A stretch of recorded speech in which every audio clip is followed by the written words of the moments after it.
Dalam nama Bapa dan Putra dan Roh Kudus. Amin.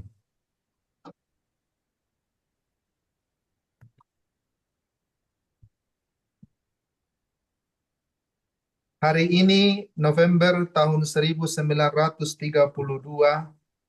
aku tiba di Warsawa untuk menjalani probasi ketiga. Sesudah pertemuan ramah tamah bersama para muder, aku pergi ke kapel kecil untuk beberapa saat.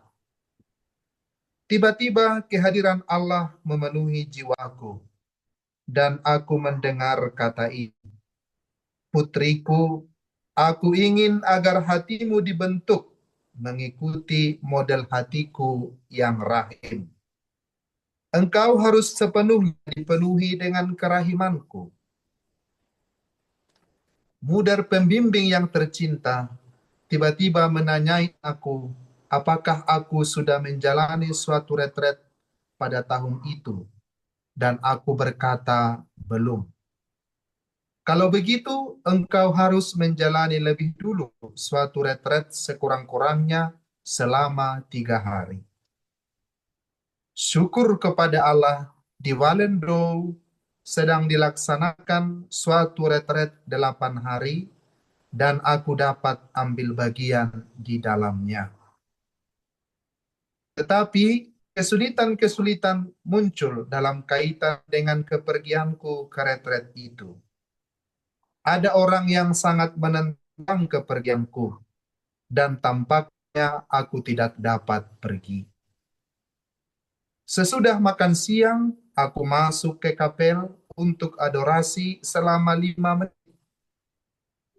Tiba-tiba aku melihat Tuhan Yesus yang berkata kepadaku, "Putriku, aku sedang mempersiapkan banyak rahmat bagimu, yang akan engkau terima selama retret yang akan engkau mulai besok pagi." Aku menjawab, "Yesus, retret itu sudah dimulai, dan aku konon tidak akan pergi." Dan Yesus berkata kepadaku, "Bersiaplah untuk retret itu, sebab engkau akan memulai retret itu besok. Dan mengenai keberangkatanmu, aku akan mengaturnya dengan para superior." Dalam sekejap, Yesus menghilang. Aku mulai bertanya-tanya, bagaimana mungkin hal ini terjadi? Tetapi dalam sekejap aku dapat menyingkirkan semua pikiran itu dan memanfaatkan waktu yang kupunyai untuk berdoa, memohon agar Roh Kudus memberikan terang untuk dapat melihat seluruh kepapaan yang ada padaku. Sesaat kemudian, aku meninggalkan kapel kecil untuk melaksanakan tugas-tugasku. Sekonyong-konyong, Muder Jenderal memanggil aku dan berkata, "Suster, hari ini engkau akan pergi ke Walendo bersama Muder Valeria, sehingga engkau dapat memulai retret itu besok." Untunglah, Muder Valeria kebetulan ada di sini, dan engkau dapat pergi bersamanya. Dalam waktu kurang dari 2 jam, aku sudah berada di Walendo. Aku merenung sejenak dalam hatiku dan menyadari bahwa hanya Yesus yang dapat mengatur hal-hal seperti itu. Saudara-saudariku yang terkasih, para devosan, para pendoa sekalian, kita acap kali mendengarkan ungkapan ini. Kita sendiri pun sering merenung-renungkannya dalam hati kita. Rancanganku bukanlah rancanganmu. Itu disebut oleh Nabi Yesaya dalam bab 55 ayat 8 sampai 9. Sebab rancanganku bukanlah rancanganmu, dan jalanmu bukanlah jalanku. Demikianlah firman Tuhan. Seperti tingginya langit dan bumi, demikianlah tingginya kasih setia Allah kepada kita. Jalanmu bukanlah jalanku, rancanganku bukanlah rancanganmu. Dan sering juga kita mendengarkan istilah atau ungkapan yang mengatakan manusia yang merencanakan, Tuhan yang menjadikan. Nampaknya sederhana kata-kata itu, tetapi bila kita renungkan sungguh-sungguh, sebenar-benarnya ungkapan itu adalah ungkapan iman. Bahwa apa yang kita rencanakan belum tentu terjadi sesuai dengan kehendak Tuhan. Tetapi bila Tuhan menginginkan hal itu terjadi, bahkan tidak kita rencanakan pun, sesuatu yang terbaik terjadi dalam hidup kita. Rancanganku bukanlah rancanganmu, kata Tuhan dalam kitab Nabi Yesaya. Jalanmu bukanlah jalanku. Kita melihat bagaimana hal itu juga terjadi dalam diri Santa Faustina. Kebiasaan para religius, baik itu pastor, kalau pastor atau suster yang sudah bergaul kekal, ada yang dinamakan dengan retret tahunan. Setiap tahun kami harus mengadakan retret untuk mengisi diri kembali. Retret tahunan disebut. Tetapi para suster, frater yang belum bergaul kekal juga menjalani retret tahunan untuk membaharui kaul yang mereka ucapkan, yang mereka janjikan. Demikianlah terjadi pada Suster Faustina yang pada menjalani probasi ketiga. Untuk menjalani probasi ketiga, dia harus menjalankan satu retret. Dan sebelum retret itu, dia diliputi oleh kehadiran Allah memenuhi jiwanya.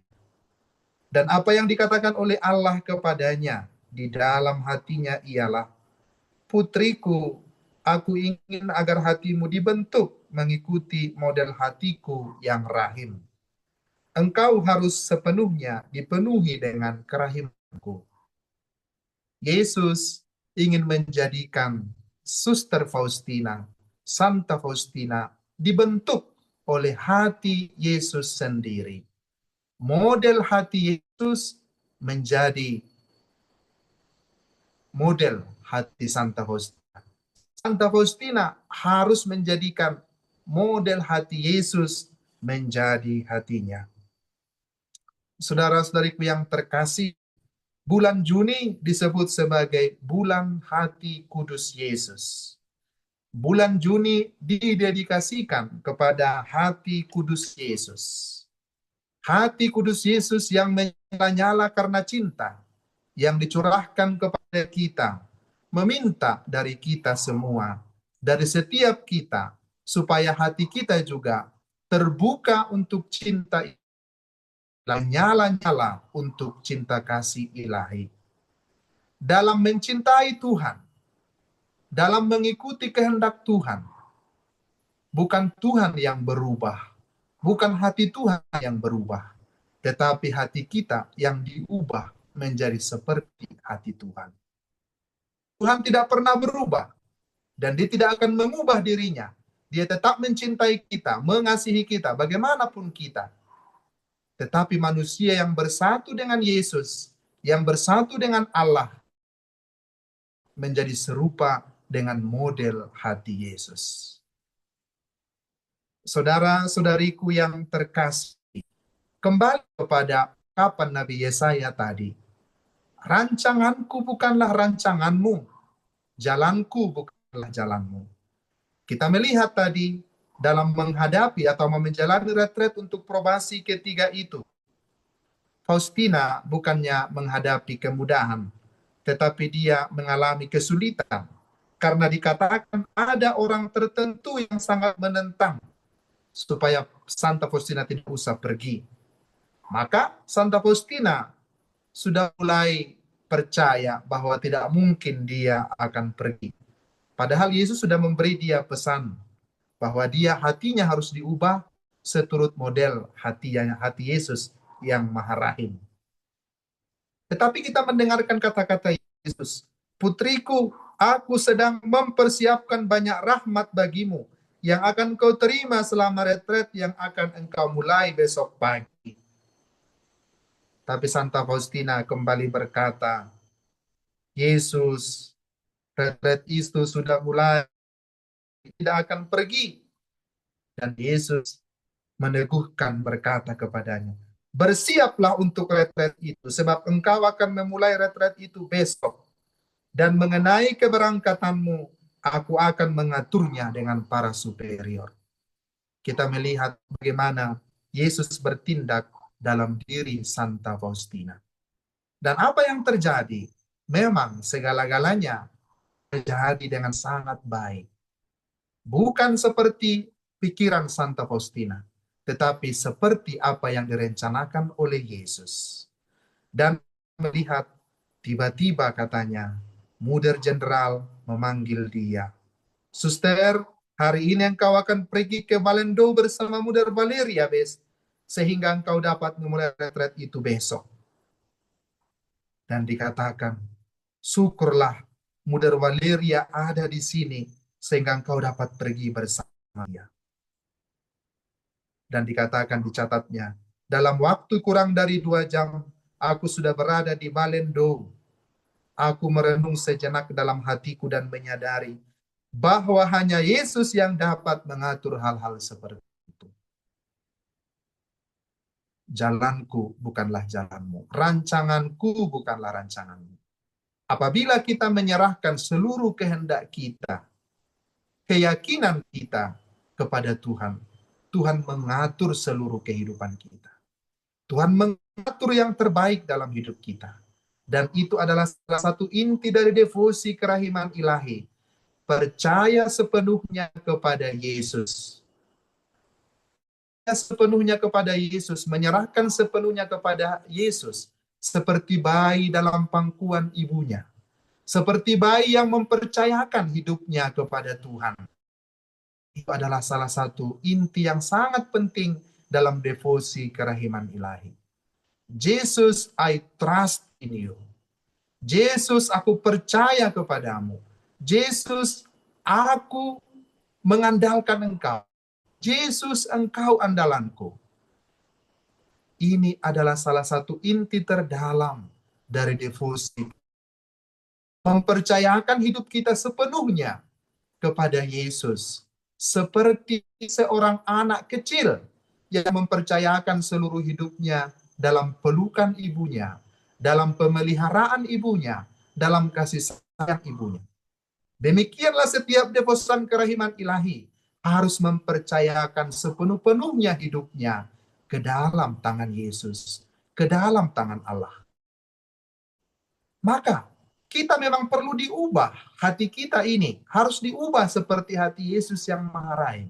Karena hati kita sering ragu-ragu akan kasih Yesus. Kita sering ragu-ragu. Kita sudah mendoakan, tapi setelah itu kita masih berpikir-pikir, masih merenung-renung, mungkinkah Tuhan akan melakukan itu? Mungkinkah Tuhan akan mengabulkan itu? Tuhan tahu mana yang terbaik, mana yang terpenting dalam hidup kita. Dan Dia akan mengabulkannya sesuai dengan kehendaknya. Tuhan mengabulkan kebutuhan kita, tidak mengabulkan keinginan kita.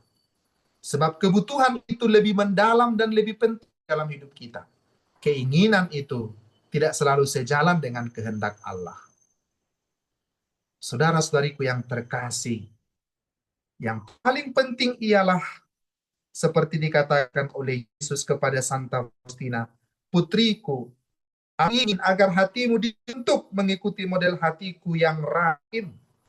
Engkau harus sepenuhnya dipenuhi dengan kerahimanku." Kita semua harus dibentuk seperti hati Yesus.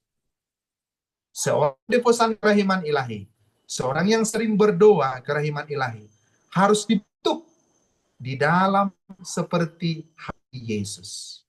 Seperti hati Yesus. Supaya apa? Kehendak Allah sungguh-sungguh terjadi dalam hidup kita. Seperti yang terjadi dalam diri Yesus sendiri. Kehendak Bapaknya yang terjadi dalam hidupnya. Bukan kehendakku, melainkan kehendakmu lah yang terjadi. Dan itulah yang terjadi juga dalam diri Santa Faustina. Dia sudah mulai percaya bahwa dia tidak akan bisa pergi ke retret itu karena ada orang-orang yang melarang dia untuk pergi. Tetapi tentang kepergianmu, kata Yesus kepadanya, bersiaplah untuk pergi, karena aku mempersiapkan banyak rahmat bagimu yang akan kau terima selama retret ini. Dan mengenai keberangkatan turunnya dengan para superior.